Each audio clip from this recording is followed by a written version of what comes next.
Hai, shalom semuanya. Perkenalkan nama saya Sherin Ruth Angel Stefani Manabung dengan NIM 2318 1020 1085.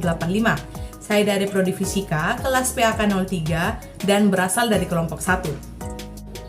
Shalom semuanya, perkenalkan nama saya Ellen Kamila Lukman dengan NIM 2323 10 11 00 dari Prodi Ilmu Keperawatan, Fakultas Keperawatan, kelompok 1, kelas PAK 03. Shalom, perkenalkan nama saya Griselda Odis Pesitania dengan NIM 2216 10 10 10 78 dari Fakultas Kedokteran Gigi. Shalom semua, perkenalkan nama saya Alfani Yimima Putri Maranata dengan NIM 2321 10 10 2009 dari Program Studi Gizi Fakultas Kesehatan Masyarakat. Shalom, hai teman-teman, perkenalkan aku Stefan Semester Wijaya, biasa dipanggil Hestu. Aku dari Fakultas Teknik Prodi Teknik Kimia. Aku dari kelompok 1 dengan NIM 23191 0401 026. Mari membahas tentang kronologi kejadian. Pada pembahasan kali ini, kelompok kami membahas tentang tragedi pengeboman Gereja Katedral di Makassar, Sulawesi Selatan. Hari Minggu 28 Maret 2021 telah terjadi peledakan bom setelah ibadah misa kedua yang diadakan pada pukul 8.30 WITA. Ledakan bom tersebut terjadi pada saat pertukaran jemaat antara mereka yang sudah selesai mengikuti misa kedua dengan mereka yang baru datang untuk mengikuti misa ketiga. Pastor Wilhelmus Tulak dari Gereja Katedral Makassar menyebutkan bahwa dua pelaku pengeboman datang mendekati pintu masuk gereja dengan menaiki sepeda motor. Karena gerak-gerik yang sudah mencurigakan, kedua orang tersebut berhasil dicegah untuk masuk ke dalam gereja. Kemudian, selang beberapa waktu setelahnya, terjadi peledakan bom yang cukup besar di area pintu masuk gereja tersebut. Akibat dari ledakan tersebut, dua orang pelaku dinyatakan tewas. 20 orang yang terdiri dari warga sekitar, petugas keamanan gereja, dan jemaat gereja mengalami luka-luka. Pintu gerbang gereja juga mengalami kerusakan, serta kaca-kaca hotel di sekitar gedung gereja juga banyak yang pecah.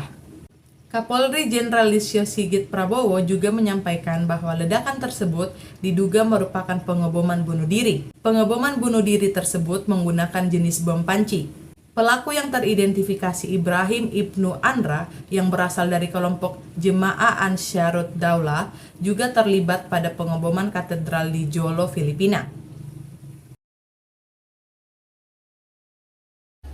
Selanjutnya, akar masalah penyebab aksi pengeboman gereja tersebut diduga motif balas dendam atas tewasnya M. Rizaldi yang merupakan teroris jaringan Jemaah Ansharut Daulah yang gagal bergabung dengan ISIS. Rizaldi tewas ditembak oleh Densus 88 saat hendak ditangkap di Villa Mutiara, Kota Makassar pada 6 Januari 2021. Pasangan suami istri pengeboman bunuh diri di depan Gereja Katedral Makassar diduga merupakan anak buah dari Rizaldi. Diduga aksi pengeboman ini sudah direncanakan sejak bulan Januari. Mereka menyadari bahwa jejaknya telah diendus sehingga mereka mencoba menghilangkan jejak.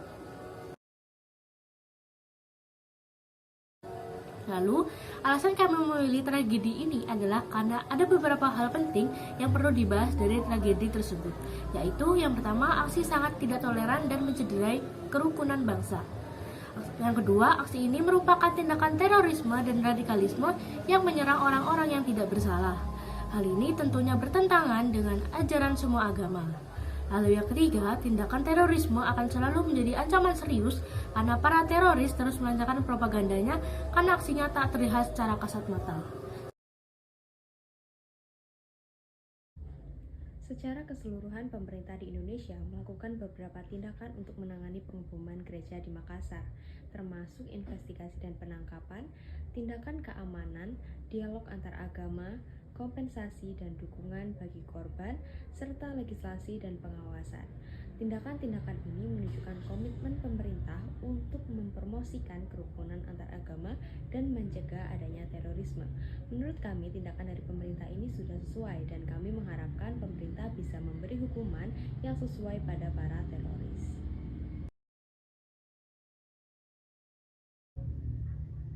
Beberapa pencegahan yang dapat dilakukan adalah memperketat keamanan, melibatkan masyarakat dalam pencegahan aksi terorisme, memperkuat kebijakan anti-terorisme, dan meningkatkan pengumpulan intelijen.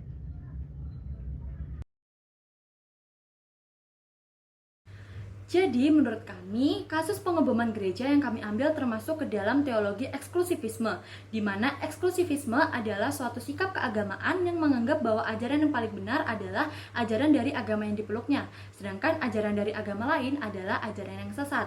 Biasanya, kaum eksklusif mendorong penganutnya untuk menutup diri dari relasi sosial dengan penganut agama lain. Klaim eksklusivisme ini dianggap sebagai instrumen penting bagi self-identification suatu kelompok untuk membedakannya dengan kelompok lain. Selain itu, klaim ini juga berfungsi sebagai alat legitimasi dan integrasi bagi sesamanya antar kelompok, dan juga sebagai basis yang efektif untuk melakukan agresi dan perlawanan terhadap kelompok lain. Namun, aksi terorisme dengan tindakan bom bunuh diri tidak dapat dibenarkan dengan dalih apapun, termasuk dengan kedok agama, karena semua agama mengajarkan perdamaian. Di balik teror, ada tipu muslihat iblis yang luar biasa. Oleh sebab itu, tindakan kekerasan dalam menghadapi terorisme tidak dapat menjamin adanya penyelesaian. Namun, tindakan yang sesuai dengan hukum dan keadilan tetap dipertahankan dan dilaksanakan tanpa kompromi apapun seperti yang tertulis di dalam Efesus 6 ayat yang ke-11, yaitu, kenakanlah seluruh perlengkapan senjata Allah supaya kamu dapat bertahan melawan tipu muslihat iblis. Kesimpulan yang dapat kita ambil adalah peristiwa pengeboman gereja di Makassar ini bukanlah kejadian pengeboman gereja yang terjadi pertama kali di Indonesia. Oleh karena itu, kita perlu tindakan penanggulangan dan pencegahan yang tepat supaya teroris tidak terus berkeliaran di Indonesia. Sebagai orang Kristen, sebaiknya kita tetap bersikap bijaksana dalam menyikapi masalah-masalah yang berhubungan dengan teroris dan terorisme, khususnya yang ada di Indonesia. Kita harus tetap waspada dan bijaksana terhadap segala macam berita, ajaran, rumor, isu-isu, dan teror, sehingga kita tidak mudah untuk diprovokasi oleh orang atau pihak-pihak yang tidak bertanggung jawab. Karena hal ini sangat mempengaruhi kerukunan antar umat beragama di Indonesia.